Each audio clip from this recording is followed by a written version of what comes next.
আসসালামু আলাইকুম। কৃষি আবার রেডিও পাবনা 98.0 এফএম থেকে আমি মোহাম্মদ সাব্বির হোসেন মুক্তার আছি আপনাদের সঙ্গে।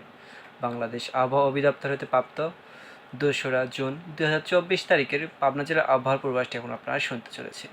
পাবনা জেলার আবহাওয়ার পূর্বাভাসে বলা রয়েছে বৃষ্টিপাত শূন্য। আজ পাবনা জেলায় কোথাও বৃষ্টিপাত হওয়ার সম্ভাবনা নেই। আজকে পাবনা জেলার সর্বোচ্চ তাপমাত্রা 36.5 ডিগ্রি সেলসিয়াস এবং আজকের দিনের সর্বনিম্ন তাপমাত্রা হবে 28.2 ডিগ্রি সেলসিয়াস। আপেক্ষিক আর্দ্রতা 30.9 থেকে 65.8। বাতাসের গতিবেগ 18.2 কিলোমিটার পার ঘন্টা। বাতাসের দিক উত্তর উত্তর পূর্ব দিক।